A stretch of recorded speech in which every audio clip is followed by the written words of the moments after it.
as we sit here recording episode 143, my first question to you is, would you rather be the greatest of all time at bowling or a 15-year NFL punter? Ooh, that's a good question. I actually think of myself as a pretty good bowler. I'm not going to lie. I haven't played as much as I like to, but I like to think of myself as a pretty good bowler. I can get pretty close to 200 at times.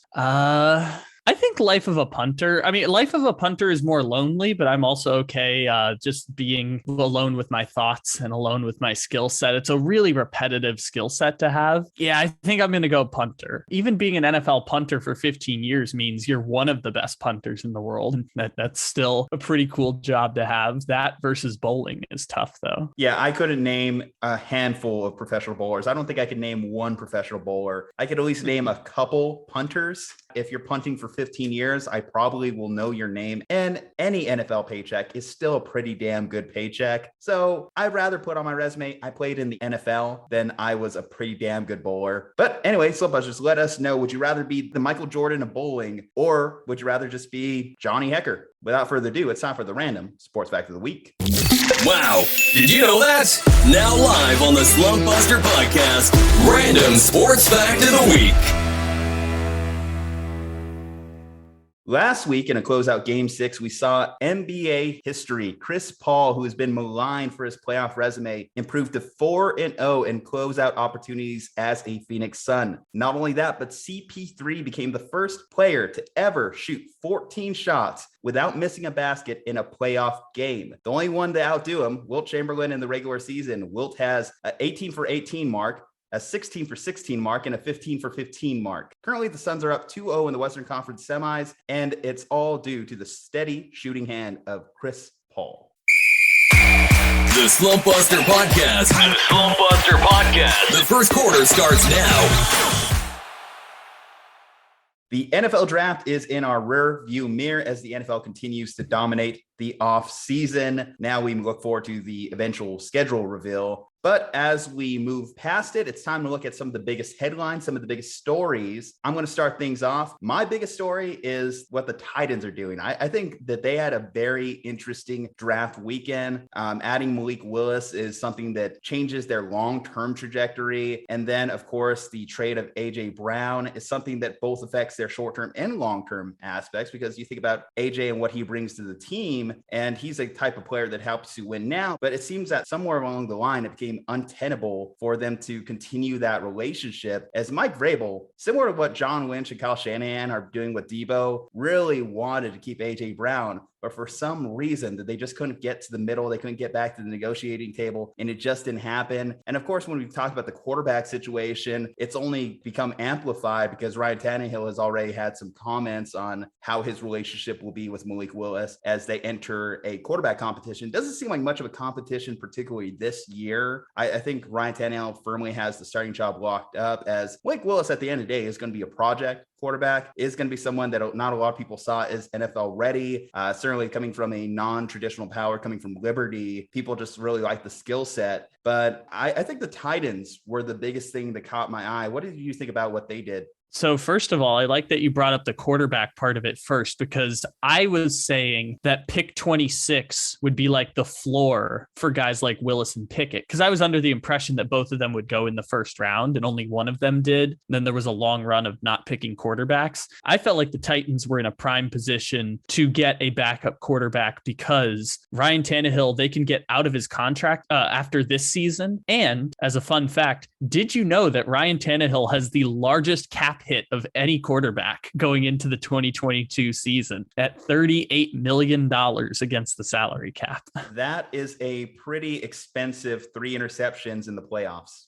Is it even 3 interceptions? Because I remember the joke with Ryan Tannehill is that one against the Patriots, one against Baltimore, and then he lost against Baltimore in 2020. And in those 3 playoff games, he had less than 100 passing yards in every single one of those games, I believe is the correct statistic. And see, when we compare this, because I think a very good comp, Jimmy Garoppolo and that relationship with Trey Lance versus what we're seeing with Ryan Tannehill and Malik Willis. Obviously, Jimmy, although reluctantly, still embraced the opportunity to mentor Trey where he could. And I don't blame Ryan Tannehill for being a little bit, hey, this guy's trying to take my job. I'm not going to let this guy take my job. Sneaky to find out that he is 34 years old. I think a lot of people, when they think of Ryan Tannehill in their mind, they don't think he's that old. I think he's older than Matthew Stafford, who it feels like been in the league a lot longer than Ryan Tannehill. I may be wrong on that one. What do you know? You know all these people's ages. I don't know how old Matthew Stafford is, but Ryan Tannehill was also, I believe he was a fifth-year senior in college also. So converted wide receiver. Yeah, that it changed the math quite a bit. Yeah, he was a fifth-year senior in college.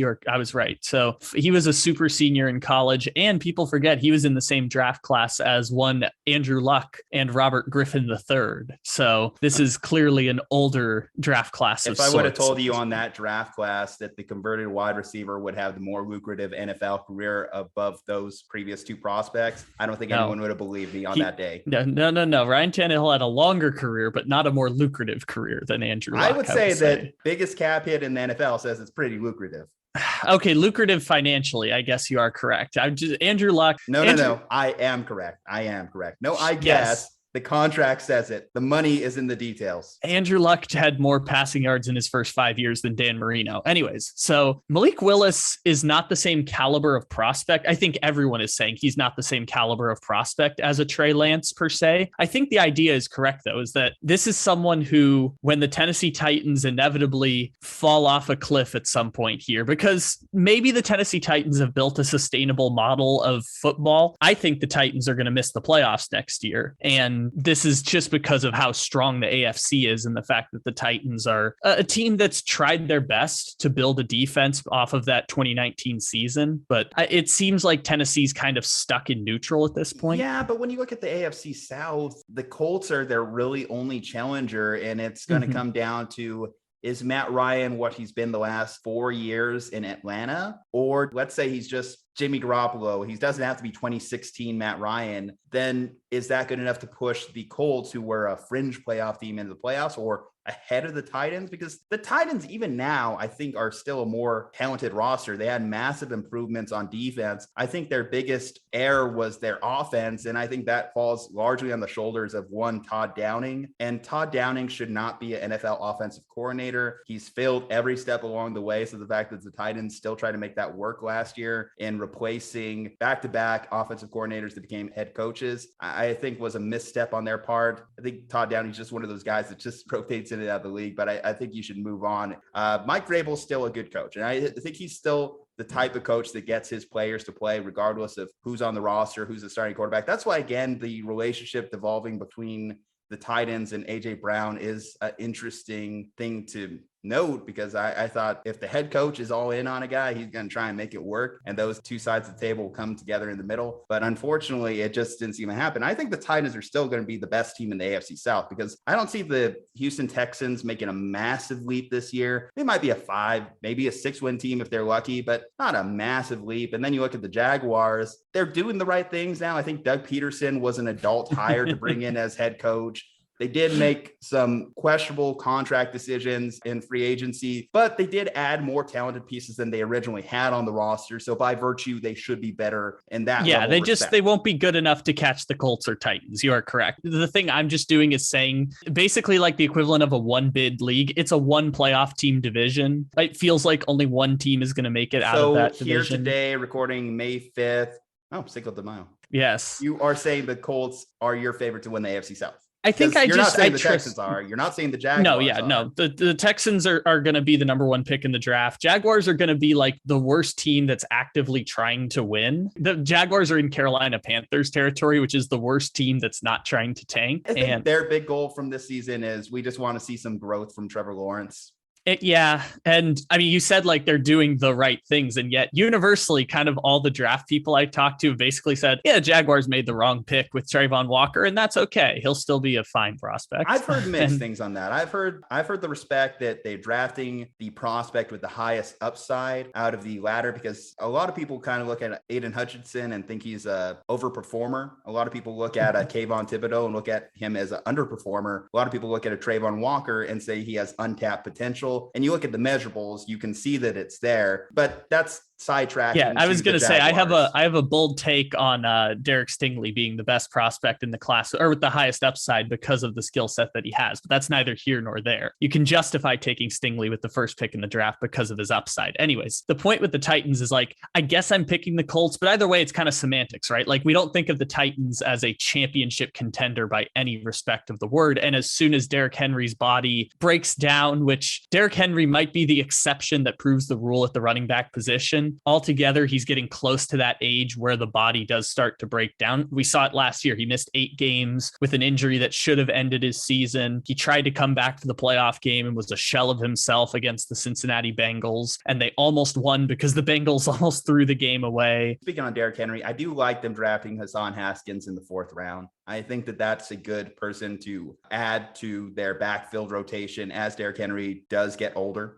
Mm-hmm. I like the idea there. And it's the same idea as the wide receiver market is kind of the big story of the offseason in the NFL. And that continued with 6 wide receivers getting drafted in the first 16 to 18 picks of the draft, and Hollywood Brown getting traded and AJ Brown getting traded. Is like last year, the Titans lost Corey Davis and Jonnu Smith and Josh Reynolds in free agency. And they replaced him with Julio Jones, which was basically like, we can get that level of production from just Julio Jones and like Anthony Ferkser sliding in as tight end 1. They just didn't expect Julio Jones to have half a hamstring coming in. Exactly. It just didn't work. It was the right move. It just didn't work. They traded like a 2nd and a 6th to get him, and it just didn't work out. So what they did this year was, instead of rolling out with AJ Brown and say another wide receiver of like 3 games of Sammy Watkins or something like that, or whatever else, they basically just said, we're going to get Robert Woods and Treylon Burks and Austin Hooper, and we're just going to try and build out a stable of wide receivers instead of having one wide receiver. I think the other part of this was that the Eagles gave them an offer they couldn't refuse, which you technically could have. I think this is going to be like a win-win situation there, but the fact that they got the 18 pick in the draft plus a 3rd rounder for AJ Brown is incredible value, given that they spent a 2nd rounder to draft him in the first place. And a large reason I'm hearing of why the Eagles made such an aggressive push to get AJ Brown after things just couldn't become a mutual agreement between the Titans and AJ Brown's camp was because the Eagles could just not jump into the top 10. They couldn't jump into the top 12 to get their hands on one of these 6 wide receivers that they wanted. So they saw AJ Brown as the best case scenario, and they already have their young rookie contract controlled wide receiver in Devontae Smith. So adding AJ Brown is a bold move for them because it also puts a lot more pressure on Jalen Hurts in this coming season. I think a lot of us are still not willing to buy into Jalen Hurts as the long-term starter there in Philadelphia. And I think that that's completely fair because there were just games in which Jalen Hurts just imploded. He was one of the most wildly inconsistent starters in the NFL. And if you had to have him throw 30 times in a game, that was not a game that the Philadelphia Eagles were going to win. Now you have weapons like Devontae Smith and AJ Brown there. So if you're Eagles, if Jalen Hurts can't perform with these guys on the field, then that answers all questions. That leaves no doubts. And that gives you the opportunity to hit the eject button and move on to your next quarterback. They can go into the 2023 offseason, and you know who they're going to get at quarterback? Ryan Tannehill. That's who they can bring in to play quarterback for the Philadelphia Eagles. Or a more electric quarterback draft class than the one that we are currently witnessing. You are correct. Even though they did all those moves, they still have 2 first-round picks next year because Philadelphia just keeps kicking the can down the road on those picks. Yeah, the problem with Jalen Hurts is that he does the same things as Lamar Jackson, and so people put him in the Lamar Jackson camp of he's their number 1 running back as well as being their quarterback. His problem is he's just not a good quarterback. Like, he's just really inaccurate, and that's kind of a problem when you get to this stage of the NFL, is that the turnovers will cost you and the inaccuracy will phase you out of the game, just like it's been amazing like 10 years ago. He would have been perfect NFL quarterback like 10 years ago when 50%. If he entered the league anytime Yeah, if you entered the league anytime pre-Aaron Rodgers, you would have been totally fine. But yeah, Jalen Hurts. I mean, even like Josh Allen, one of the biggest things people ask, why are you so high on Josh Allen now? Well, Josh Allen moved from being a 50% completion percentage guy to now throwing 70% on a given year. Yeah, it's an exception. Like, it was exceptional that he did that. But yeah, Jalen Hurts has like a 61% completion percentage. And can Jalen Hurts overcome that? Can he become Josh Allen, relatively speaking? Can he improve his completion percentage? If that's the one fault in his game, can he fix that? That all depends on the Eagles coaching staff to be able to hammer out the details. Nick Sirianni, had a surprising season as a first-year head coach to even make the Eagles a playoff team. Regardless of how we thought they got there, they were a playoff team. They were in the 7 teams remaining in the NFC, and they did I still attest the tiebreakers were wrong. The Saints should have gotten that as the tiebreaker over the Eagles. The tiebreakers were just incorrect. Nah, I prefer the Eagles. They were scrappy. Yeah, sure. The last thing I had for the Titans is like Malik Willis might not be the long-term option for the Titans, but if they move off of Tannehill this offseason, because his contract, they have an out in his contract at the end of this season. So his biggest cap hit is this year. And then if they get rid of him this offseason, it's only an $18 million dead cap hit to move off of him. So they can move off of Tannehill, have Willis either as the next quarterback for the Titans or just a stopgap until they find the next option. The only problem with Malik Willis is similar to Dak Prescott. Whenever you do draft these guys in the 3rd, 4th round, you have one less year of team control. So I assume the longer the Tannehill stays with the Titans, the less the Malik Willis, you get to be able to take advantage of his cost-controlled contract. So it does really set up, like you said, for this to be Ryan Tannehill's last year with the Tennessee Titans from a financial standpoint either way. So it doesn't exactly make you happy to hear that he's not embracing the mentor role if you're the Titans, but that's what your coaching staff is for. At the end of the day, it isn't his job. It is the coaching staff's job. It is the front office's job to make sure if you think Malik Willis can be your future quarterback, you need to be taking that role, because it's not going to be a guy who's competing with him for snaps in a position that only gets one guy starting and finishing each game. Remember that the Titans were in on Aaron Rodgers and they were in on Russell Wilson before they decided, why the hell would I want to go play for the Titans? So the reality Nashville's of just hot, what, man. I think the reality of, I know it's just, so basically the way I view it is like by all indications, the fact that they waited until the 3rd round to get him and he kind of fell into their lap suggests that the Titans don't view Malik Willis as a high-end starting quarterback of the future, because if they did, they would have picked him with pick 26. Yeah, I think the value just kind of made sense. Yeah. They just view it as it's value. If you get anything more, if you found a Dak Prescott, let's say he becomes a Dak Prescott coming out of this round of the draft, then you win. You won the draft. In fact, you might be the ultimate winner of the draft because you had a quarterback in the later round. That's something that is a game changer in the NFL world, that you didn't have to use high draft capital to get your starting quarterback. But that doesn't answer the obvious question of, do we believe Malik Willis can be that guy? There's still a lot of doubt, and there is rightful doubt, because in his games in which he went against some higher level competition, went against Division I competition, he played awful. Mm-hmm. I will say that if he does become the next Dak Prescott, which is an easy example to throw out because Dak Prescott should have been a 1st round pick. He had a DUI in college. He fell to the 4th round, etc. If he becomes the next Dak Prescott, I think we'd be less surprised by it than if like Bailey Zapp becomes the next Dak Prescott. We'd be less surprised if Malik Willis became a high-end starter because we thought he might get drafted in the top 10 this year. So and I will credit the Titans for doing this, to reading the room, reading the entire draft room, and saying they're not going to draft a quarterback. They're not going to draft a quarterback. They're going to wait on quarterback. They're going to wait at quarterback, because you mentioned it could have been very easy for them to jump at Malik Willis in the opening round, to do it in the 2nd round, but for them to hold their ground, hold their water like an offensive lineman, hold your water and wait for Malik Willis to fall into their lap at the right value, I think was very impactful and could really shift the scales in this draft. Yeah. So the Titans, remember,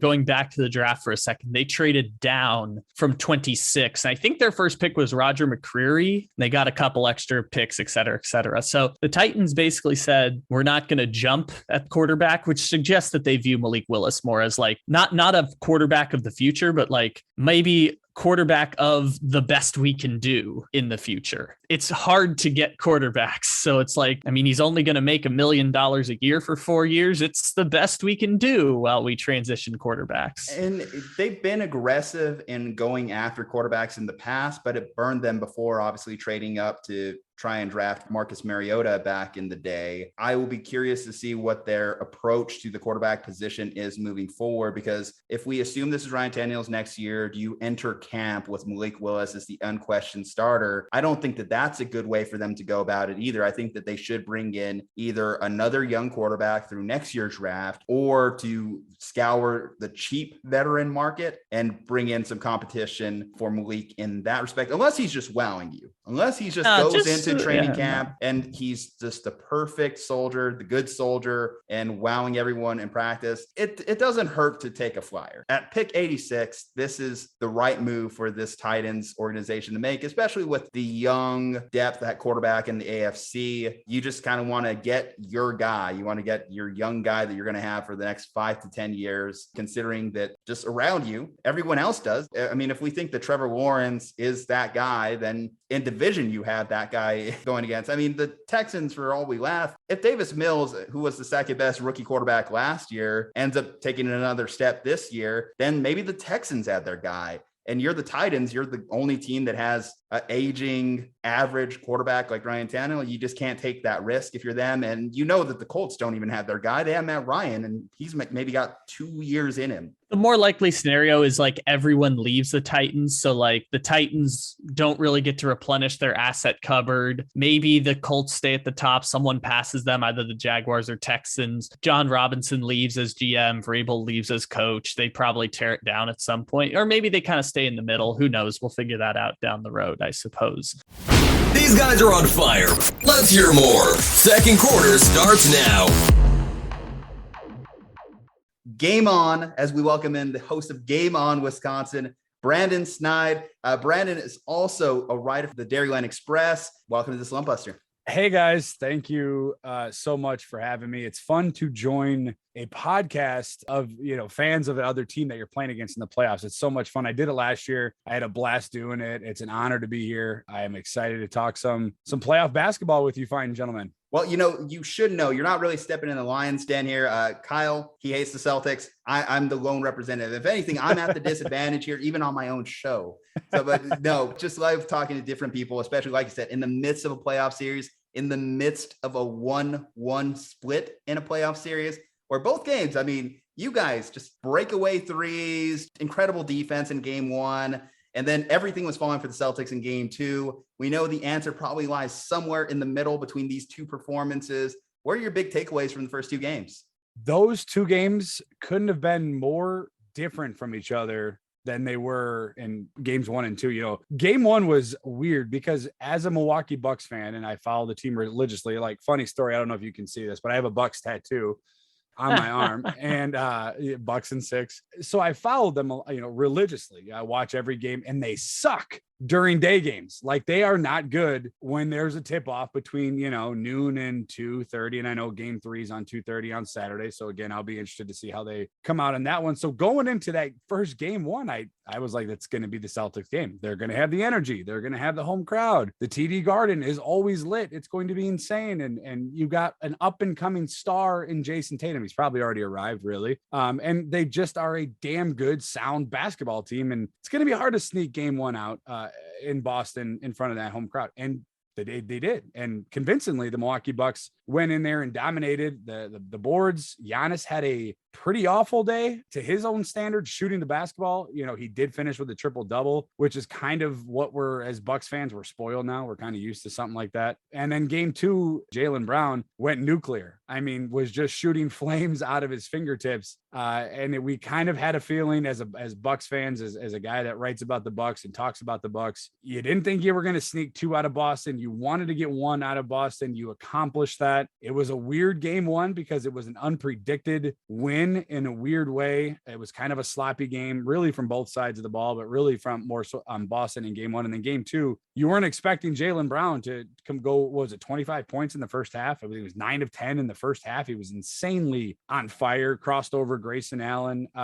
Just a outstanding performance. But now I think the series really starts to begin. I think this is it. Now both teams are kind of settling in. The Milwaukee Bucks took one. They took home court. Now, could you say the pressure's back on the Bucks? It was on the pressure was on Boston in game 2, and they responded in a damn good way. And now the pressure's back on Milwaukee because now you have home court as the Milwaukee Bucks. You're the defending champions. You have the best player in the series. I know Celtics fan may say Jayson Tatum is getting there, and he probably will be soon enough, if not already. But now you have to defend home court if you're the Milwaukee Bucks. And I really, truly think this series, out of all the series, Miami's probably on their way to winning. Phoenix is probably going to win that series. Memphis and Golden State's a good one. But Boston and Milwaukee, because they play a brand of basketball, guys, that we don't see a whole lot. It's that defense. We don't see a lot of defense in the NBA. And these are probably two of the top teams defensively. I know the Bucks are in the top team so far in the playoffs, although it was against the Chicago Bulls.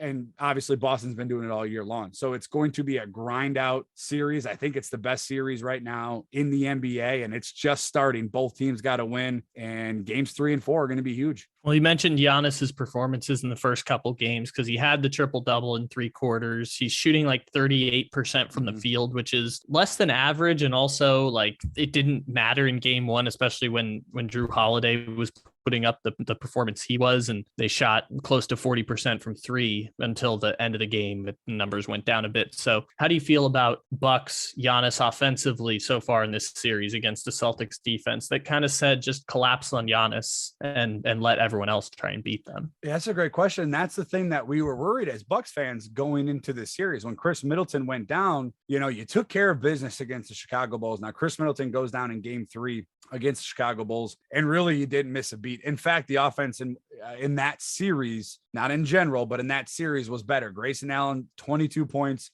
27 points. He outscored Levine and DeRozan combined in game 3 and 4. I mean, he kind of stepped up in a big way. Bobby Portis took on a bigger role, inserted into the starting lineup. The scoring was kind of distributed evenly without Chris Middleton's absence, but the offense has to come from somewhere. Chris Middleton, although he struggled in the first 2 games against Chicago, he's a career 20-point scorer on average. I mean, can create his own shot. He hits big shots. When Giannis went down with the freak knee injury last year in the Eastern Conference Final, Chris Middleton stepped up, closed out that series, had 40 points. The scoring has to come from somewhere. Look, there's no secret. Boston's defense is legit, and they play Giannis tough, maybe tougher than any other team. Grant Williams, is a rock. Jayson Tatum, Jaylen Brown, obviously Marcus Smart, Defensive Player of the Year. We won't get into that debate because I'll get mad. He is somebody that the offense has to come from somewhere. And where's it going to come from? It's guys have to step up, and Giannis, nothing's going to come easy. We've seen him have offensive struggles in the regular season against Miami, for example, with Bam Adebayo. Robert Williams is one of those guys that can give Giannis fits. He's athletic. He's a little bit lighter on his feet, but he's still athletic enough to cause problems for him. And that's where guys like Drew Holiday, Bobby Portis, Grayson Allen, these guys, Pat Connaughton coming off the bench, they got to step up and they got to hit big shots. We know that Mike Budenholzer isn't really known for his adjustments. We already saw that Ime made a big adjustment in putting Daniel Theis, you're on the bench. Sorry, you're not coming off. You're staying on the bench, having to adjust behind Marcus Smart being out and having to work the rotation of Derek White and Peyton Pritchard. What is Budenholzer's adjustment after that miserable game 2? Yeah, I think that the thing about Coach Bud is under Coach Mike Budenholzer for the Milwaukee Bucks, the winner of game 3, whether it be the Bucks or whether it be another team, winner of game 3 has won the series 100% of the time, no matter what, no matter how the game has gone. Now, obviously having the adjustments, how do you adjust against Boston? Because Boston is more of a, well-rounded team than I think in the first series against Chicago. You obviously knew where the points were coming from with Chicago, Levine, DeRozan. Boston can beat you on a lot of different fronts. They can shut you down offensively. They can make things tough for you. Marcus Smart, I'm assuming, is coming back to play in game 3 after his thigh contusion. Jaylen Brown, we saw it in game 2, can explode at any given moment. And Jayson Tatum can go off and destroy anybody for any given amount of time. So the adjustments for Boston are tough. I think if you're the Milwaukee Bucks, you just got to play your brand of basketball. And that's like a cliche type thing to say, but I think it's legit. If you're the Milwaukee Bucks, do what works for you. And I wish they would play Brook Lopez down with his back to the basket more than they do. And I don't understand why. He's 7'1". I like Robert Williams. I don't think Al Horford can defend Brook Lopez down low. I think if you fed Brook Lopez, even Giannis, because we've seen Giannis take, how many offensive charges does the guy cause a game? I mean, 12 in the first round. I can tell you that. I don't know how many right now. 12 in the first round. If they played them down low in the box, now again, I understand, they won a championship and I can't complain doing what they're doing now, but I wish they would take advantage of the size that they have against Boston, because I think as great defensively as Boston is, if you are playing at the top of the key, you're playing to what they want you to play. And that's Boston. That is, they want Giannis to drive the basketball. They want to collapse that defense, and they're going to force you, Drew Holiday, Pat Connaughton, Bobby Portis, they're going to force those guys to try to beat you. If you play Giannis down low, maybe Brook Lopez down low, you have that size advantage, you have the rebound advantage. I think you can take advantage of it, but as far as the adjustments, I think you're not going to see a ton of Mike Budenholzer. I think it is kind of what they are. We've noticed last year it would drive us nuts because we would watch Trae Young in the Eastern Conference Finals, and it was literally the only offensive weapon they had, and he would just not make any adjustments to him, and he would make Trae Young beat him. And obviously that didn't, work out for the Atlanta Hawks, but Boston's different. They're a better team. Like I said, well-rounded. How do you stop Jaylen Brown? How do you stop Jayson Tatum?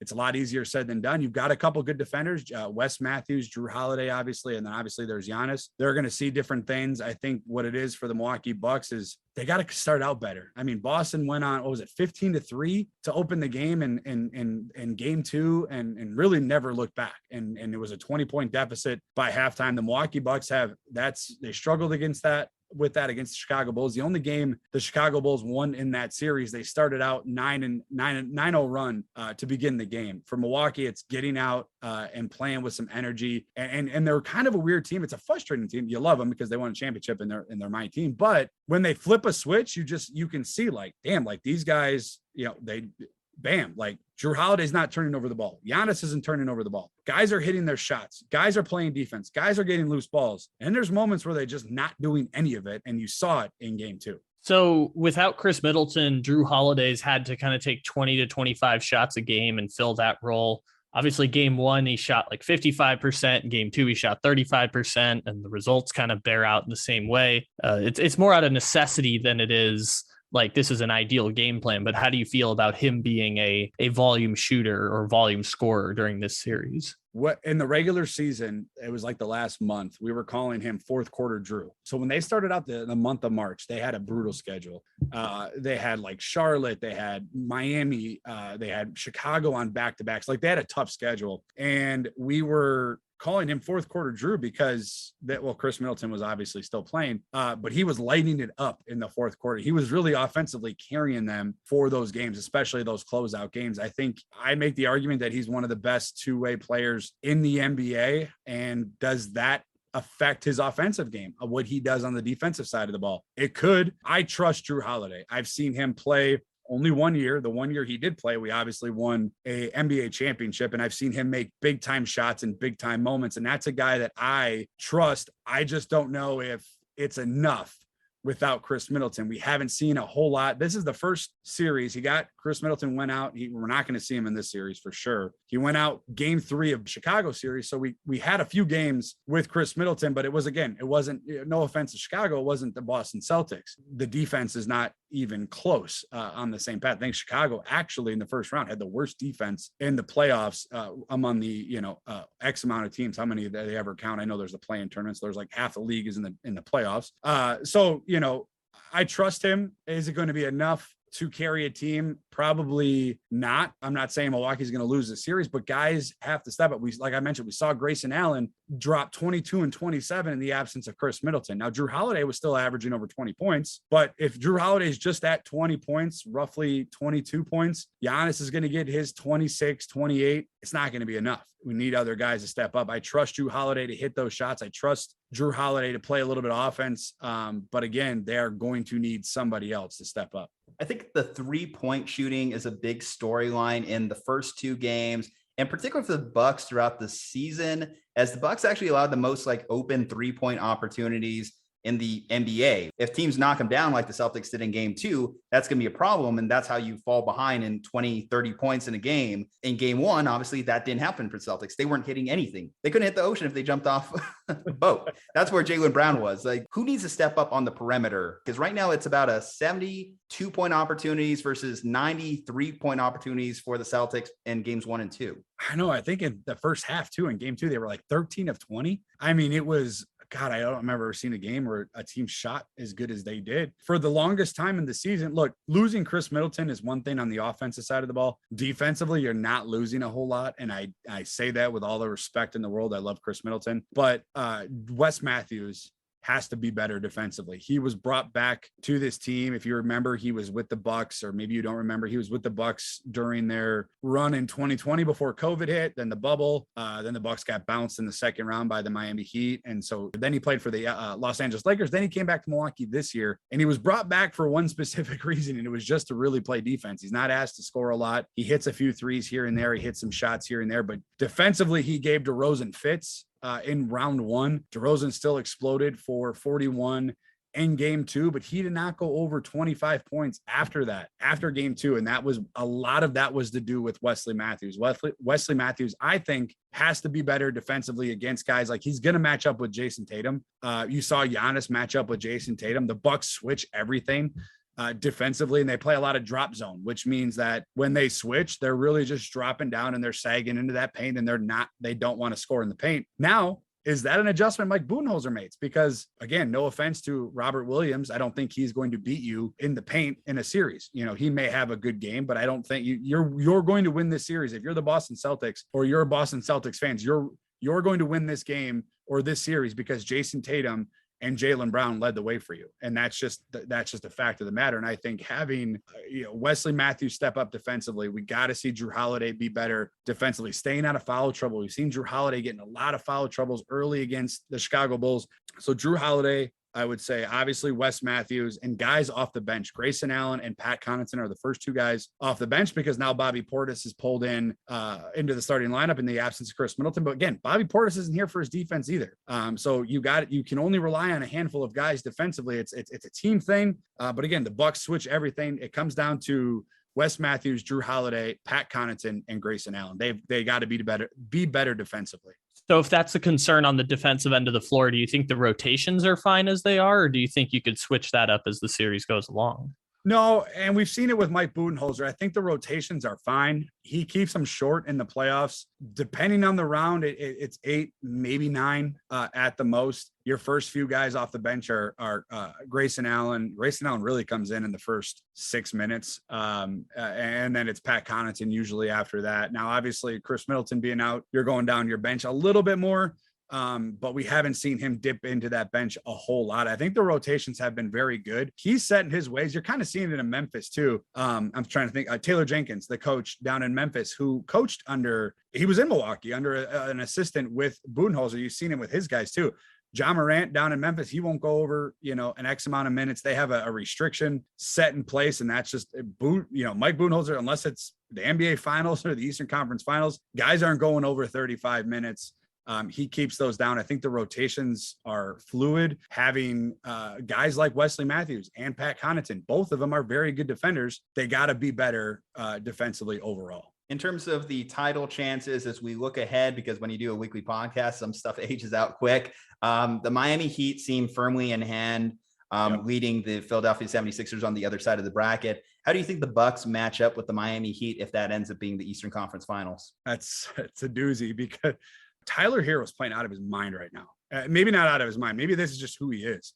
We've seen it in his rookie year. They go to the NBA Finals, and they just ran into the Lakers, and Anthony Davis and LeBron James are playing at a different level. But man, they're good, and they've been showing it all year. I mean, defensively, with and this is without Kyle Lowry in these first few games against Philly.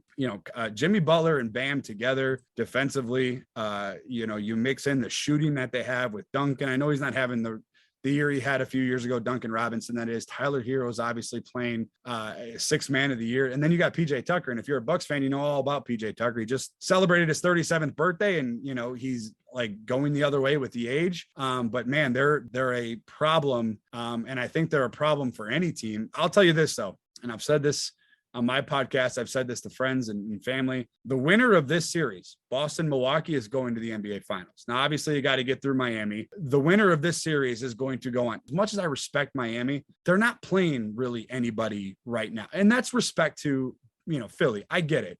James Harden is a shell of himself. Tyrese Maxey is great as he is, as quick as he is, as fun as he is to watch. He's not a superstar. You don't have Joel Embiid. Miami's not getting pushed. They didn't get pushed in round one. They're probably not going to get pushed in round two. And it's kind of like last year. If you remember Brooklyn and Milwaukee in round two, it went 7 games. A lot of people said, that's the win. Whoever wins that series is going to move on. The reason I say that is because Milwaukee and Boston both play defense, I think, above what Miami does. Miami's great as a team, but I don't think defensively they're on the level where Milwaukee and Boston are right now. I think the chances are for either one of these teams, Milwaukee or Boston, if they do go to that next round, it's not going to be easy. Every round gets tougher. If you've, cheered on a basketball team that's gone to the NBA Finals, you realize every round your blood pressure goes up and up and up. But I think that the chances of the Bucks repeating, it's tough. It depends on where the Chris Middleton thing is. I don't think they can win a title without Chris Middleton. I think when you take a number 2 scoring option off of any team, Boston lost Jaylen Brown. If Miami lost Bam Adebayo,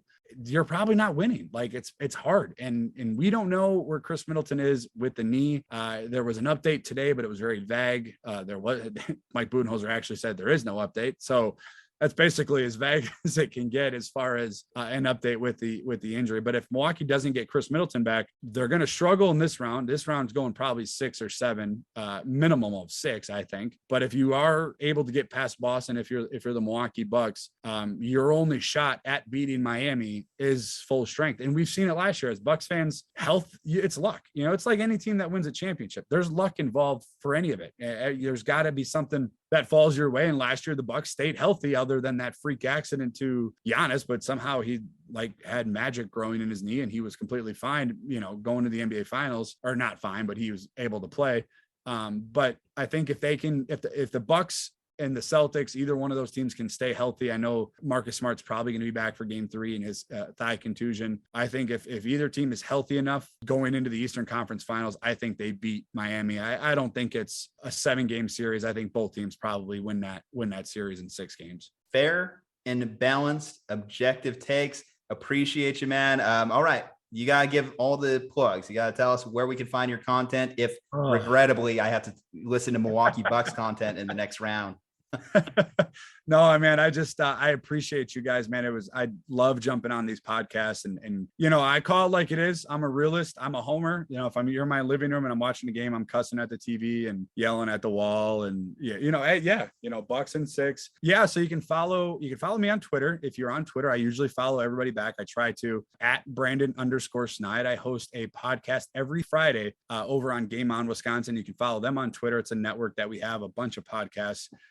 At Game On WI. I have a show. My initials are BS, so I had to have a little fun with it. My show is called Cut the BS, and it's a weekly podcast. Right now, it's pretty much Bucks because there is no other sport really going on. Baseball just started. I'm a big baseball fan. I see the Giants stuff in the background. I respect it. So yeah, I break down Wisconsin sports, and then you can follow my writing work over at dairylandexpress.com, covering the Packers, the Bucks, and the Brewers. The Slumpbuster guys are killing it.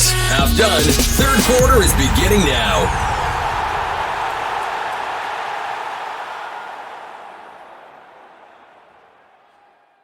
My draft topic for 2022 is a conversation we kind of skipped over last year, but we were talking about a lot in 2020, which is best player available and value versus the positions of need. And this could relate to the wide receiver market and how 6 wide receivers were taken in the top 18. There's 2 teams I wanted to focus in on for this idea, which was the New York Giants and the Baltimore Ravens, because I saw the New York Giants take the 2 players who, for the pre-draft process, after last year, when people were doing way too early mock drafts for 2022, and during the college football season, what I was seeing was Kayvon Thibodeau and Evan Neal are the 2 best prospects in the draft class. And for some reason in the last 3 months, that changed. It was Trayvon Walker, it was Aiden Hutchinson, it was Derek Stingley, it was Sauce Gardner. It's these people who were viewed as less talented prospects for years than Kayvon Thibodeau and Evan Neal. Those were the two guys that I kept seeing as like, they're going to be 1 and 2 picks in the draft. And if you're the New York Giants and you draft Thibodeau and Neal because other teams didn't, that's where you could possibly find value within the margins. Because if you view Thibodeau and Evan Neal as these really great prospects, or like everyone thought they were these great prospects when they were sophomores in college, that's how you get value, because you're getting number 1 pick at number 5, or you're getting a number 3 pick at the number 7 pick. And the Ravens did the same thing where they got Kyle Hamilton at pick 14 and Tyler Lindenbaum at 25 because they traded Hollywood Brown. So if you follow what the Ravens did, it's actually pretty incredible. Baltimore drafted Hollywood Brown with the 25th pick in the 2019 draft. And then they traded Hollywood Brown for the 23rd pick. And then they gave up pick 100, which is like an end of 3rd round compensatory pick. And then from 23, they traded down to 25 with Buffalo. So Buffalo could pick Kaiir Elam, and they got back a 4th round pick, only about 10 picks off of the pick that they gave up to Arizona so that they could get pick 23 and trade Hollywood Brown. So basically they drafted Hollywood Brown with the 25th pick in the draft and then just traded him again for the 25th pick in the draft 3 years later, which is kind of weird about the value plays that you find in the NFL from creating picks out of thin air and trading down and all that stuff. So the Ravens and Giants just took best player available in the 1st round. And I feel like that's a great way to create value when you have so many needs available. When, say, the Jaguars are taking Trayvon Walker, who, as great as a prospect he might be, I mean, Blake Jude, our buddy, had him as his 11th graded prospect and was pretty distraught when he saw Trayvon Walker get picked number 1 by the Jaguars, because there were so many better prospects. And we saw obviously the wide receivers all go one after the other, which was surprising. I don't think we thought not only 4 wide receivers would go in the top 12, multiple teams would trade up a dozen slots in order to get a wide receiver. So as everyone moves for wide receivers, it feels like the Ravens and Giants took best players available. And that's an interesting thing that we talked about in 2020, but stopped talking about last year. Well, I think for both those franchises, I think it's a good philosophy shift, because obviously, if you're the Giants, you're on a new GM, so you just need to change the temperature in the room. You just need to get some of Gettleman's draft picks out. I think one of the big headlines a couple days before the draft was that Daniel Jones didn't get his 5th-year option picked up. We know that they were trying to trade off Kadarius Toney, last year's 1st-round pick. You don't actually know if Saquon Barkley is going to be on the Giants or not. Saquon Barkley is still one of the big question marks. So it was important for them to come out swinging in this 1st round. And you mentioned taking 2 guys that wildly talented, but had lost some star power heading into the draft, have lost some of that shine that they had in the pre-draft process. And Evan Neal and Kayvon Thibodeau, you start from the trenches. And even though we have these discussions about getting all these weapons and these wide receivers, starting from the trenches still is a philosophy that wins in the NFL. Andy Reid loves to build from the trenches. The 49ers love to build from the trenches. And the fact that every now and then they just get blessed with a Tyreek Hill or Deebo Samuel is arbitrary. It's just because those 2 franchises have elite offensive minds at the head coaching position that they're able to develop guys. So building from the trenches and figuring out the rest out later is a good strategy for team building. And that's probably, if I was an NFL GM, probably where I would start first as well, building out the lines on both sides.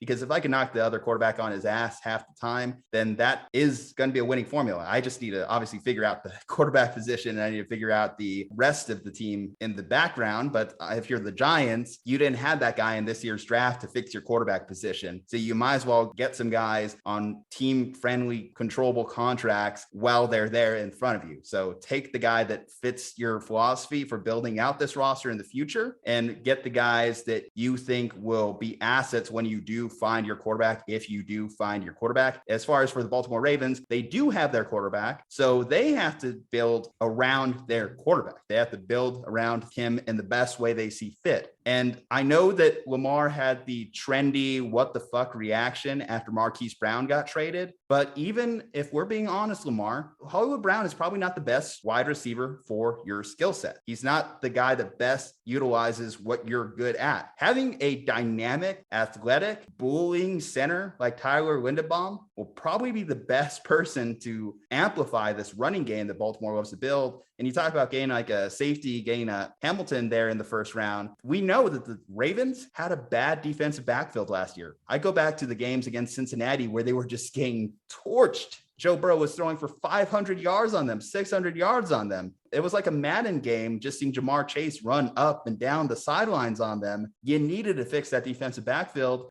You don't know what you're going to get with your cornerbacks coming off of injury. So again, a guy like Kyle Hamilton, someone that could guard those guys deep, is the smart move. But this point too, this was the point I was making with that too, is not just getting someone in the secondary. According to Blake Jude, the greatest safety prospect since Jamal Adams, you slide in at pick 14 in the draft. Don't bring up Jamal Adams here in this. I'm trying to praise Kyle Hamilton. Don't do that to him. No, the internet is wrong to hate Jamal Adams. Anyways. If we're talking about Kyle Hamilton is a great safety prospect, we're not talking about him as the best defensive end prospect. Hey, shout out to Jamal if he wants to be an outside linebacker, but can we say I don't know. Derwin James would be a better comp if we're going to. Blake Jude loved Derwin James, and he still says Kyle Hamilton is a much better prospect than even Derwin James. And the fact that he slid to 14 is incredible value for Baltimore if he's that type of prospect, regardless of the position he plays. I know everyone craps on safeties aren't valuable. It's a chess match. And the Baltimore Ravens looked at their division. They looked at what was killing them last year. And yes, a lot of it was injury, but now you just can't count on those guys that were injured to just come back and be those same guys. You can't count on Marcus Peters to come back and just be the same Marcus Peters. And even if before that, he was kind of a declining player. Now you just need to get someone who revitalizes that position. And Kyle Hamilton could be that guy. Linderbaum can definitely be that guy.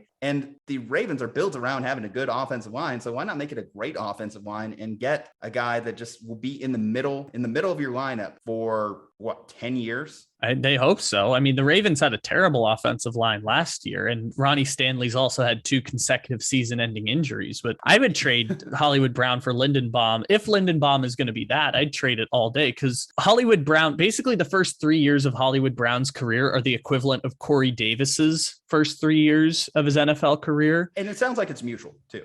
I should add with that, with Hollywood Brown leaving, it sounds like it's mutual because he put out there immediately, he believes the offense just wasn't best for him. And anyone watching the game could tell that the offense wasn't best for him. I think he'll be a much more dynamic player with Kyler Murray in Arizona. Oh, it'll be interesting to watch. I'll say that. I don't know exactly how that'd play out, but it'll be interesting. They're going to run a lot more verts. They're going to do some stuff that utilizes his straight line speed. Yeah, Baltimore. Yeah, you're right. The offense didn't go to that. Maybe that's what's best for Hollywood and you Brown. Need guys, and Baltimore offense is built to have more guys that have a little bit of punch, guys that kind of like hit you like a Deebo Samuel. And that's just not Hollywood Brown. Maybe Perriman's that guy. Maybe Rashad Bateman's that guy. But it's also a Greg Roman offense. So like the Greg Roman offense is all about running the football and option plays and wide receivers being tucked close to the line. And Mark Andrews was always the number 1 receiver on that team. And I think we overlook that sometimes because he plays tight end. And Hollywood wants that Hollywood contract, and he wasn't going to do that in Baltimore. I got to be honest. There's only a couple places because like I mentioned Corey Davis, that's basically where his stats line up to. Corey Davis got the big contract from the Jets, and then he put up a dud of a first season with the Jets. So clearly he shouldn't have gotten that kind of money. Injuries though. It was injuries with Corey Davis. I know. If we're going to be fair. And actually Corey Davis also had his best games when Zach Wilson was not in the lineup, which is a question that Jets fans will have to answer at some point.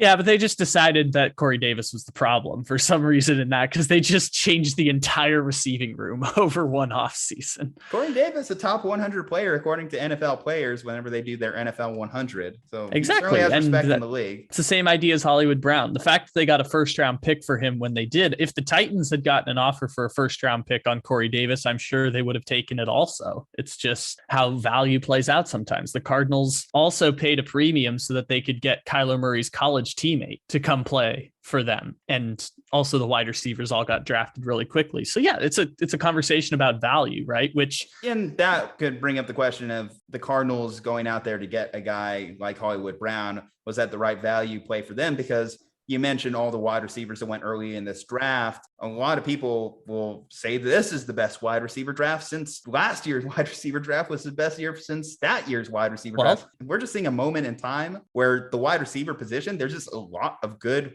wide receivers coming out year after year after year. There's at least 5 or 6 each year that we're looking at. It's like, damn, that guy went in the second round. Damn, that guy went in the third round. Damn, that guy went in the fourth round. And now seeing those 4 guys up top, you're like, they better be gold jacket wearing guys, or they're not going to be able to live up to their value. So I think we're either realizing that everyone's now overpaying wide receivers to compensate for the fact they don't have Patrick Mahomes, or the rules have changed and the NFL has moved to a place where we've been undervaluing wide receivers for the last 10 years. And the answer is probably somewhere in the middle, is that we were undervaluing wide receivers and some people are really overpaying for wide receivers. Like, I think Tyreek Hill's not going to work out, but AJ Brown is probably going to work out. It's going to be a mixed bag. It's a matter results. of fit. Yeah. It matters which team they go to. It matters who's the quarterback. It matters who's the offensive coordinator. It matters the philosophy. It matters, do you get separation off the line? Are you better at running this route or that route? There are so many variables that affect whether a wide receiver will actually fit into the offense. That doesn't necessarily come down to 40 times or measurables. It matters a lot where you land. The rare exceptions, those guys like, hell, I'll mention like an Amon-Ra St. Brown, who was amazing last year in Detroit. And we didn't think he was going to be anything special, but no, he was awesome down the stretch run in Detroit. Now I'm curious how Jameson Williams is going to fit there in Detroit, because skill set wise, it doesn't say like him and Jared Goff would make a lot of sense together. But obviously we saw Amon-Ra St. Brown works, and he was drafted at a much lesser value than Jameson Williams. Yeah, I think Jameson Williams just has the pure talent, and they're banking on him to be the number 1 and Amon-Ra St. Brown to be the number 2. I assume that's what they're doing, just based on pure talent. But this was the conversation we had of, would you rather be top pick in the draft who didn't quite pan out, or 4th rounder like Amon-Ra St. Oh, they also signed DJ Chark. So DJ Chark is like a wide receiver 3. That's kind of how they're building wide that receiver out. 3.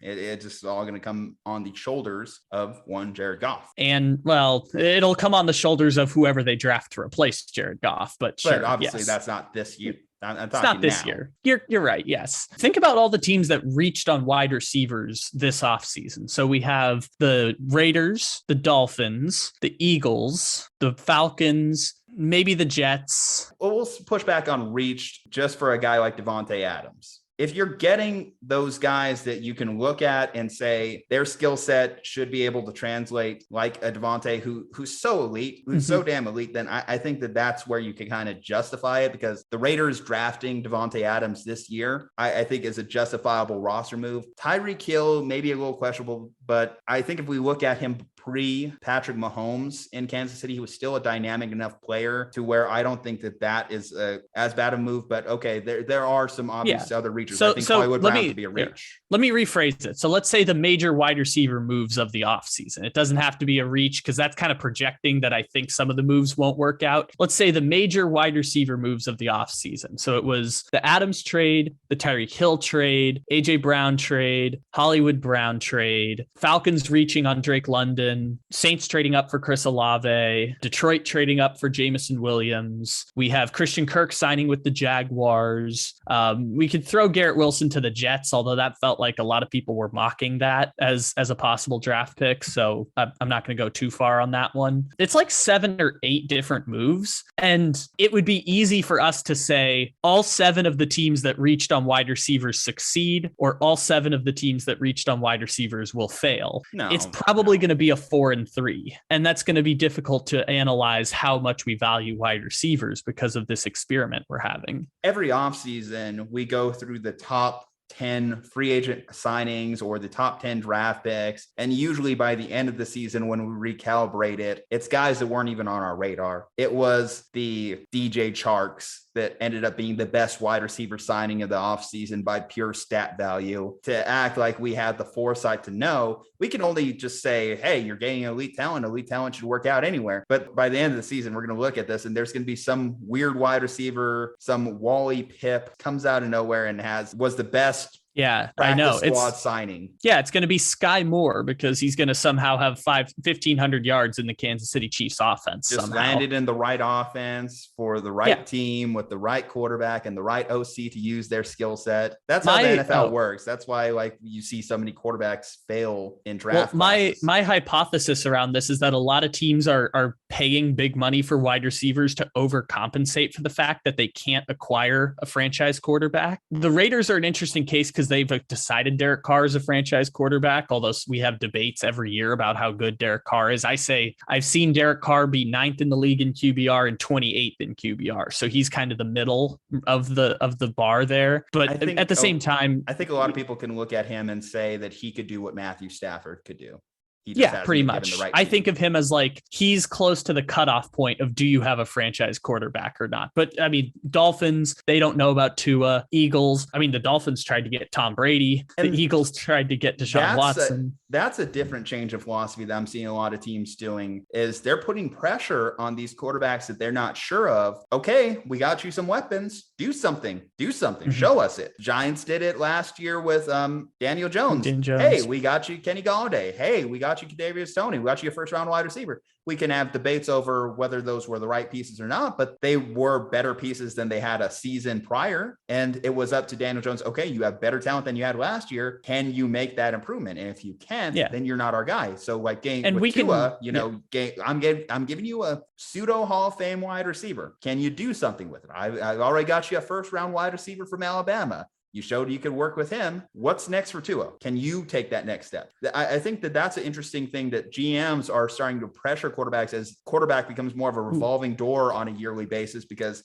now if you haven't shown that you're a special talent in year 1 or year 2, you're gone. And to add to your point, like you could go down the list of examples of this, whether it was Kirk Cousins with the Vikings or whether it's Joe Burrow or Baker Mayfield. You can go down the line and find other examples of this. Like that's how teams are overcompensating. The Jets are trying to do it this offseason too. The Jets are like the Jaguars tried. They ended up with Christian Kirk and Zay Jones, but they at least tried to build out a receiving core around Trevor Lawrence. The Jets at least tried. They're like, if we can't give you enough to make us a competitive football team, let's just do the best we can. Kyler Murray to Hollywood Brown, same ideas. Like they're overpaying for Hollywood Brown with the hope that the chemistry between him and Kyler Murray translates to when he gets to Arizona. So it'll be interesting to see if it works out, because I'm defaulted to believe now, I mean, just from evidence of the last 5 years of the NFL, that you either get a special wide receiver or you get a special quarterback, and that's the thing that translates. And if you don't have one of those, it's probably not going to work out. The more likely scenario is it's going to be a mixed bag between who succeeds and who fails, I would assume. Like the Packers went and got Christian Watson. The Chiefs got Sky Moore. By the way, I don't think the Chiefs needed to do anything with the receiving core. The Chiefs receiving core is awesome going into next year. And those teams are finding value within the margins, but they also have franchise quarterbacks. Same thing with Baltimore. Mike Clay did a list of like positional grades, and he had the Ravens as the worst receiving core in the NFL because Rashad Bateman is their number 1 and Mark Andrews is their true number 1. And that might be very well the case, but for the Ravens, they probably don't need a better wide receiving core. They probably need their value to be more on their offensive line. They need their value to be in their quarterback. So each team changes the position of need, and this is where the mindset of drafting best talent available is probably the correct mindset to have. And now starts the final quarter. Buckle up. This is the Slumpbuster Podcast. For the second time, Dieter Kurtenbach of KNBR and host of Locked On Warriors. Dieter, it's been a month, but it feels like years. How are you following a couple of heart-pounding games in Memphis? Well, I won't lie. I'm pretty angry after game 2. I think that the NBA has a real issue on its hands with this Dillon Brooks situation. If they don't come down pretty heavy, they're opening up a Pandora's box. As Steve Kerr said, there's a line. I agree with Steve Kerr. That play well crossed it. And I know that folks aren't supposed to litigate the result, but well, that's what we do in everyday life too. And Gary Peyton breaks his elbow, hurts the Warriors' title chances moving forward, hurts their chances in this series. And if Dillon Brooks gets to play again in this series, which I expect him to, I don't like it, but I expect him to. It doesn't feel like there's much karmic balance in the universe with that. So there's a little bit of a anger. I'd prefer to be talking about sort of the X's and O's and all the interesting things happening with spacing and John Morant and Klay Thompson and Jordan Poole, but the predominant emotion, it seems, out there, the emotion that I carry too, is frustration, anger, and it's anything but basketball. And when the playoffs have been so exceptional across the board, I mean, well beyond the Warriors series, that's a damn shame. So I hope the NBA can do something to get this train back on track. The ball is in their court now, but sorry to say, I don't have a terrible amount of trust in them to make that happen. Well, you mentioned that incident, and then obviously game one had the Draymond ejection. We've seen things have been a little bit heated, and I imagine that season-ending injury will only add to the frustrations on both sides here. So, not to pin the success or failures on the referees, but how should they approach the rest of the series? Because I imagine that it's going to be pretty contentious on both sides.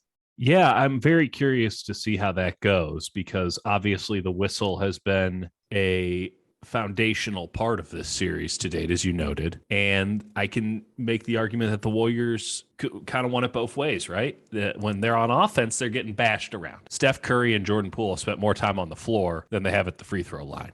Okay, so that's a standard that the Warriors would not like to see maintained when they come to San Francisco. But defensively, they're so small, the Warriors are, that they need a little bit more room to bump. So they're just looking for that home court whistle that Memphis got. And if there's one thing that we know about the NBA playoffs, it's that in the first 4 games, you can guarantee a home court whistle. That's just how it goes. So the Warriors are hoping that it evens out the way that it usually does. I won't lie, though. I don't expect this to get much chippier. I mean, I don't expect it to get any more physical. If the Warriors were going to start something, they would have done something last night. And there's a legitimate disappointment that the Warriors, and I guess maybe you could pass this off as class or experience or whatever, but like Gary Peyton II got taken out. That was a hit and nothing happened. Warriors didn't do a thing. And I don't know what that says. I'm certainly not one for bloodlust. It doesn't look good on anybody, but the fact that there wasn't even like a scrum, right, or some sort of coming together and bashing of the heads in that moment, the fact that it just didn't feel like,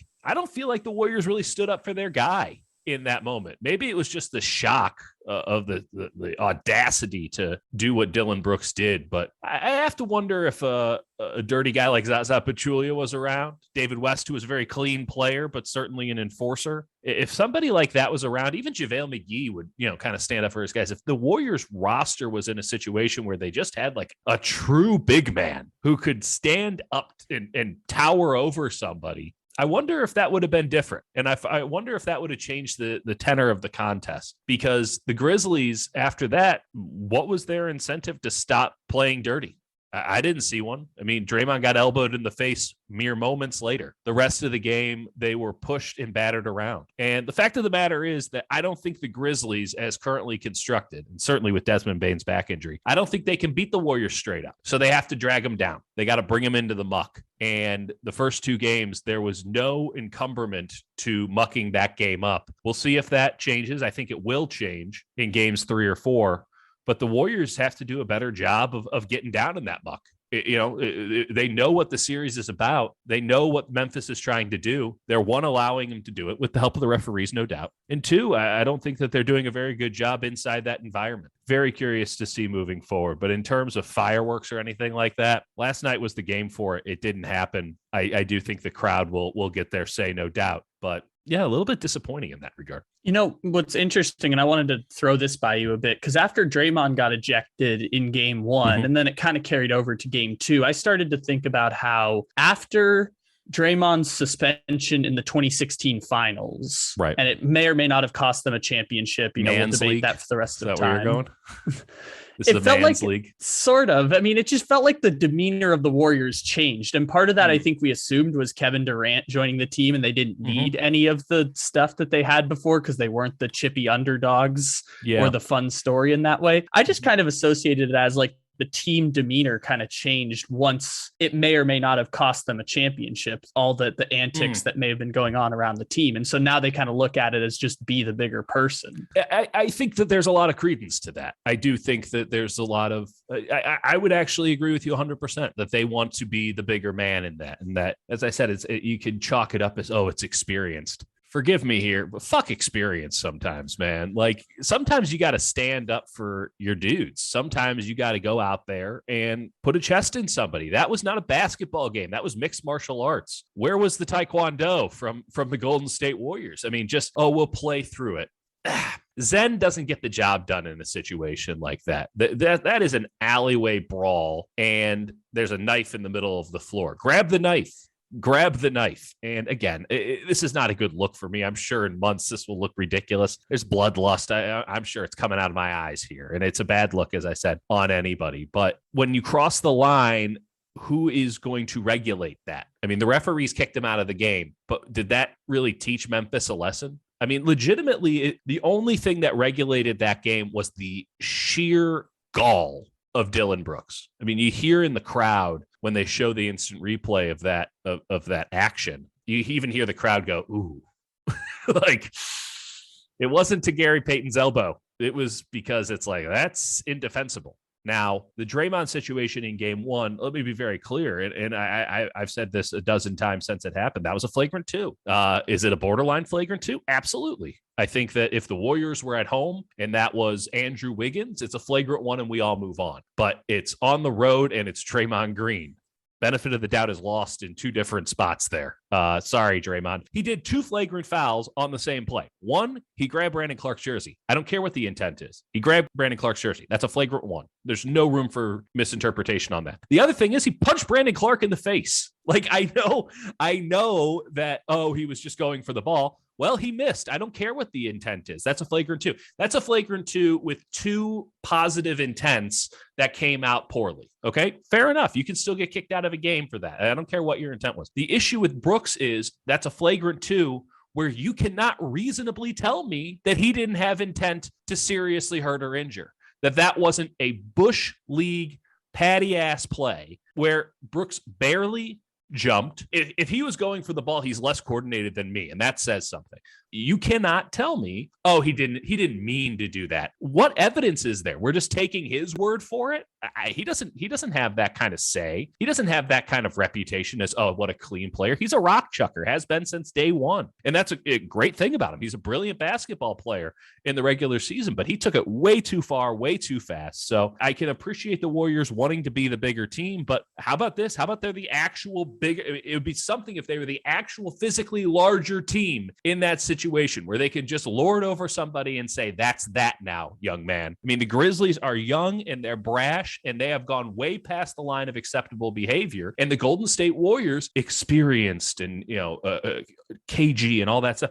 And yet they're not the ones reining them in. That tells me something. And I'm very curious to see how this plays out because I want to be very blunt about this. The Warriors are screwed. They're screwed. I think that they'll beat Memphis, but Memphis is going to keep taking pounds of flesh.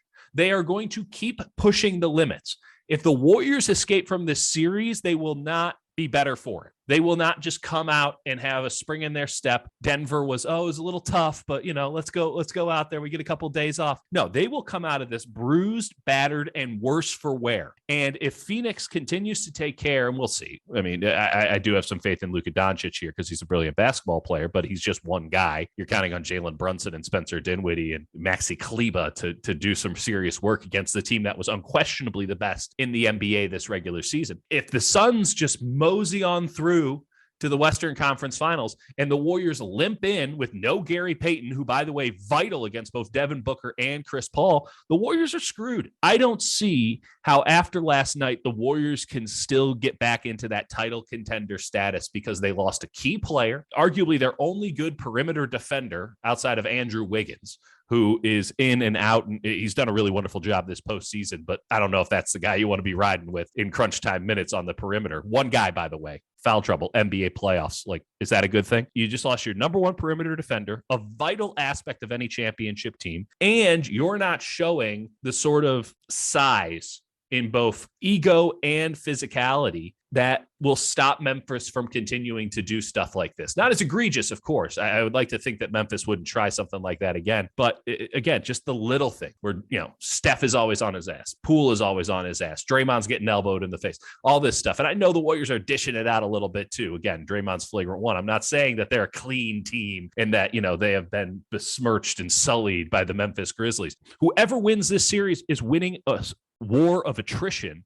And the Warriors cannot have any more attrition than they've already gotten. They can't beat the Phoenix Suns less than their current state. And their current state, I still would pick the Suns. So I think they're screwed after this. I think that this is one of those things where in the moment, obviously it's big because of the situation. But I think that this is one of those things that we'll look back and go, oh man. Yeah, of course they didn't, because they didn't have Gary Peyton and because Steph was banged up and because Clay got a knee knock and all this stuff. And we'll just have a bunch of excuses. And I don't know if it had to be like this way, but certainly it was predictable. Steve Kerr's coming out before game 2. It's like, this is going to be the most physical game ever. And of course it went beyond that, but yeah, just absolutely brutal. And a team that had a little bit more depth, a team that was better built for this would be able to withstand it. The Golden State Warriors are straight up not that team. Dieter, a lot of good stuff in there. And I want to thank you for adding Bush League back into my vocabulary. I haven't heard that term in a while, but glad to add it back into my repertoire. But, there are some things to take away that I think are bright spots. I mean, Clay and Steph went 16 for 44. It took a 47-point effort from Ja Morant. You guys still split the first 2 games in Memphis. There's a lot of good things to take away from there. They only beat you guys by 5 last night. With all that, with a terrible shooting night from 2 Hall of Famers and Ja absolutely going nuts, going ham. Yeah. With that said, what was the time in Memphis overall a net win, even with the injuries? No, because of the injury. Because of the injury. If they were to have split on less acrimonious circumstances, I think we could spin it that way. But no. It goes beyond that. It goes beyond just the basic no.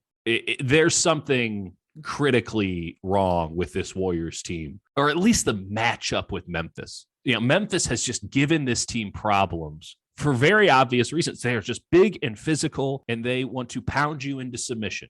And they are really good at controlling the pace of the game. My God, what happens when Ja Morant actually figures out that if he slows down, he'll be a really good point guard? Right now, he's just going at 500 miles per hour. He doesn't know where the brakes are, doesn't know how to go into second gear. It's just 6th gear all the time, and he's still dropping 47.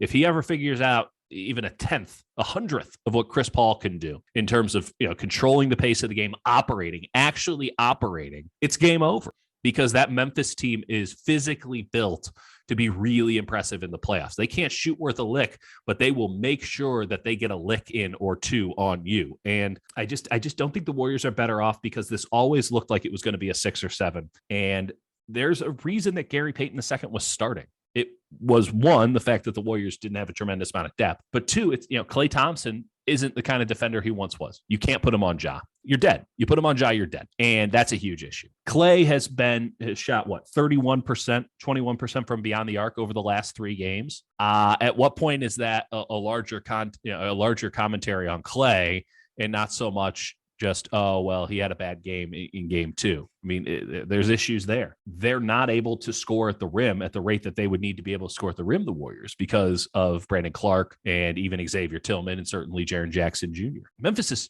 built to beat Golden State. The reason that they are tied 1-1 is because Memphis has no idea what it's doing. Like that's the cut and dry. They have no idea how to play playoff basketball. The issue is they're figuring it out every day. They're getting a little bit smarter every day. Well, I say for game 2, because heaven forbid, we ever align smartness with the Memphis Grizzlies for their game 2 performance. The Warriors are getting a little weaker every day. If Klay doesn't bounce back, if we don't see a Klay game soon, I'm talking in San Francisco, next 2 games, there's a larger comment to be made. They can't win. They can't win unless Klay Thompson wants to be a 20-point per game scorer. Jordan Poole has been wonderful.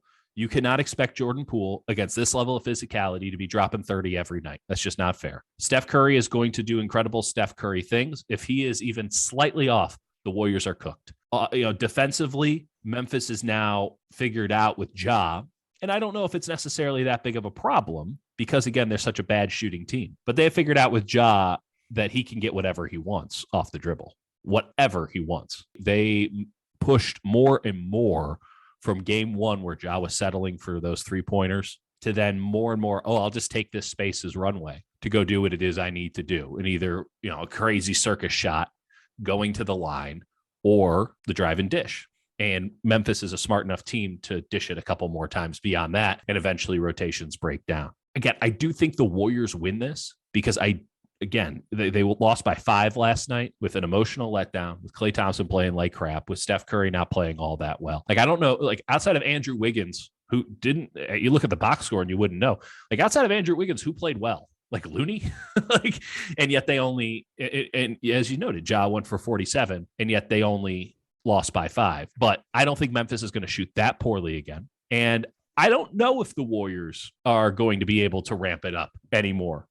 Because again, Klay Thompson has been more hindrance than benefit for the last 3 games. And so long as that's the case, the Warriors are equal, maybe even a little bit worse than Memphis. And that's giving Jordan Poole the benefit of the doubt that he's going to play well every night, which we saw in the Denver series isn't necessarily something we can give him. Again, even if the Warriors win this one, you think about the toll that this series would take. And maybe this is just over reverence for the Phoenix Suns, who, again, they had their struggles in the first round. It's not as if they're infallible, but Phoenix has the 3 things that you need to win. They have an operator, somebody who can control the pace of the game at the point guard position, somebody who understands situational basketball and make sure that his team's always in the right set to combat the defense that they're seeing.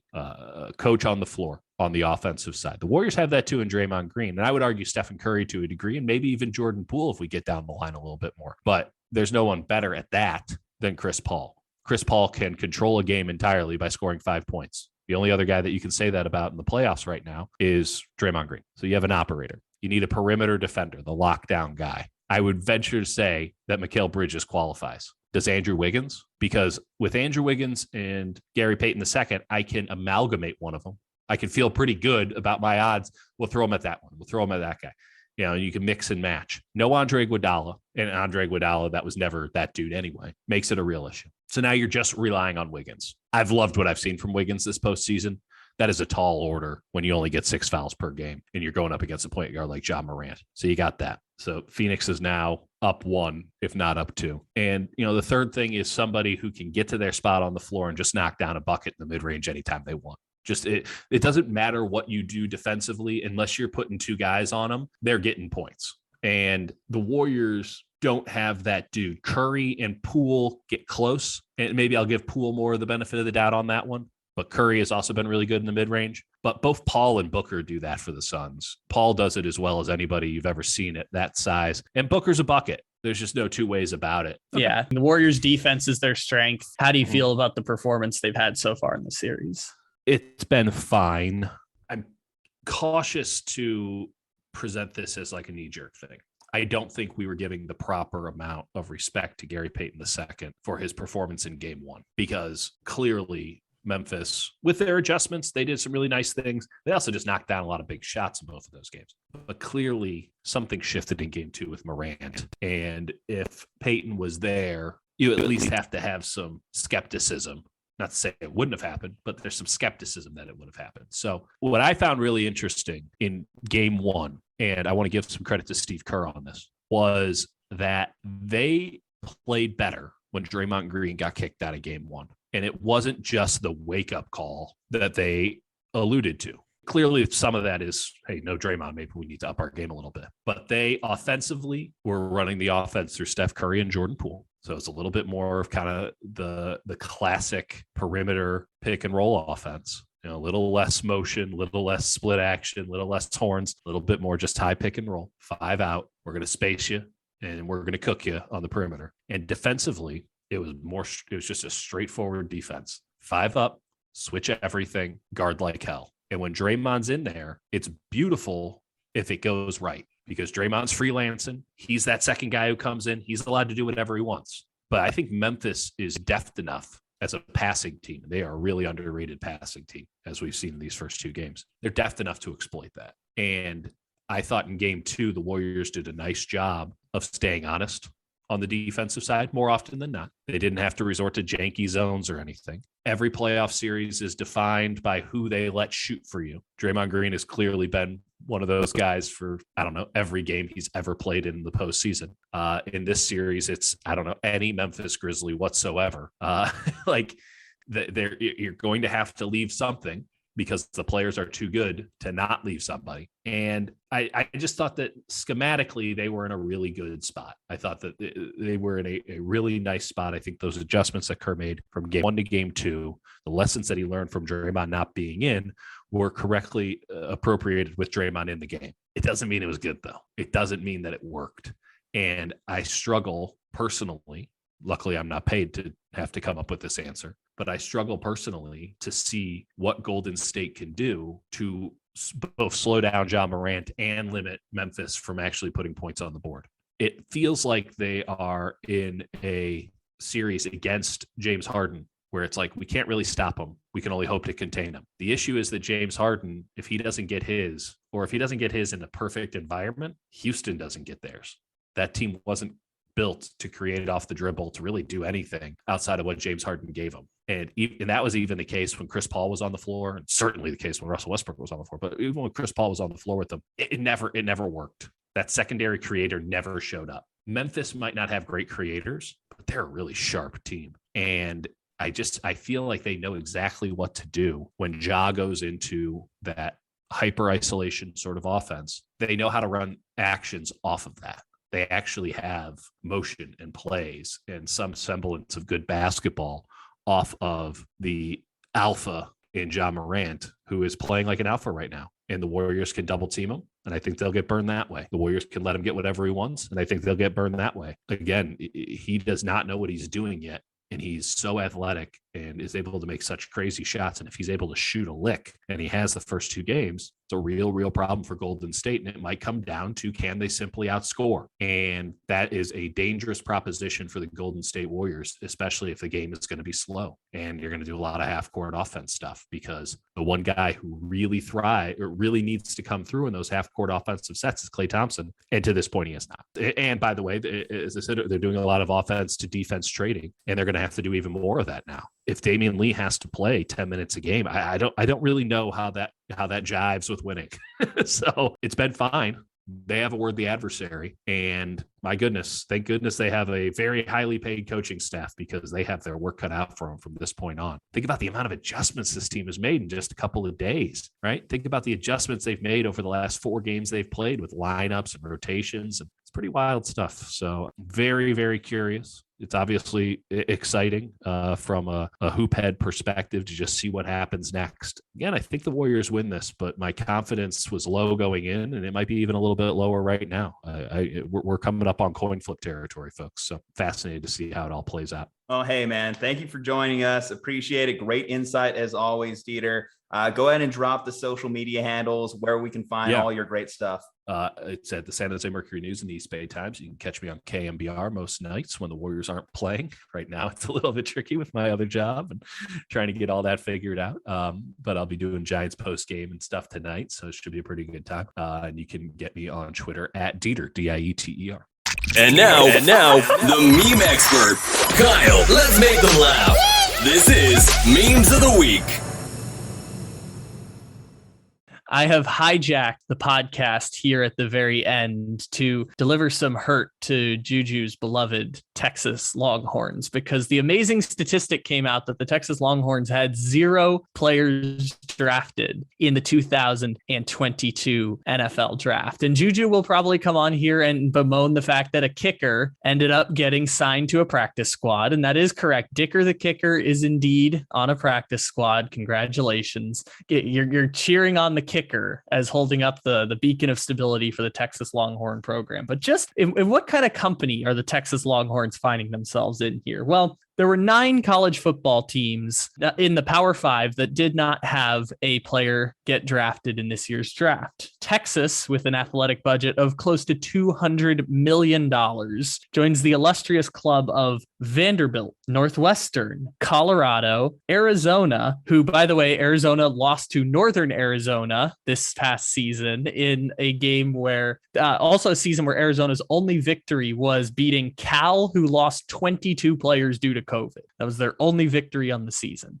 TCU, West Virginia, Syracuse, and Louisville are the illustrious company Texas finds themselves in. Who are some of the teams who happen to have players drafted in the 2022 NFL draft over the Texas Longhorns? I'm glad you asked. This would include the illustrious company of Air Force, Miami of Ohio, Missouri State University, coached by Bobby Petrino in Division II, Fordham University, Yale, Northwest Missouri State, Ouachita Baptist University, Fayetteville State, Valdosta State, 3 different Dakotas, North Dakota State, South Dakota State, and the University of North Dakota, all had 1 draft pick this past year. Montana State, who had 2 draft picks this year. Shout out to Montana State, putting 2 players into the NFL. The University of Rutgers, UConn, who was also 1-11 this past season. And for the exclamation mark punchline of this joke, the University of Kansas. The same University of Kansas program that defeated the Texas Longhorns mid-season last year to break a 13-year road conference losing streak against Texas. And Kansas put 1 player in the draft, which is 1 more player than I will remind you again, larger than Alabama athletic budget of the Texas Longhorns. Gotta say, I'm not feeling very all right after hearing that. But hey, Dicker the kicker, am I right? Let's talk about that. Just woo, Cameron Dicker. The backup for Matt Gay on the Los Angeles Rams. Super Bowl champions, baby. Yeah, no, this is sad. Yeah, if Sark doesn't win 7 games this year, if he doesn't at least live up to his nickname of 7-win Sark, bye. Happy trails. I don't care. I don't care what the buyout is. Just get out of here. You have to beat Kansas by 50. If you don't beat Kansas by 50 this year, that might be a fireable offense too. That just might be. That just might be a thing that needs to happen, because just for my own sanity, it was a bad hire when it happened. And if it doesn't result in anything good, especially with all these high-level recruits, if we don't see players drafted in the NFL next year, I mean, we'll have Bijan Robinson drafted. Okay, cool. But overall, it just tells you kind of the fall off. And I guess maybe it's more of a Tom Herman kind of issue than anything. But still, nonetheless, very sobering statistics to hear about. I guess that's one thing that my alma mater and my current fanhood have in common, that neither can send players to the NFL, whether that's NMSU or the University of Texas. But thank you, Kyle, for giving us perspective. And I think perspective, even in a fun, even in a joking way, even a memes of the weekend type way, is good for us all. Have a laugh at my expense. Hook 'em still. Stay safe, happy, and healthy. From Juju Talk Sports and Kyle Ledbetter. We'll see you on the next one.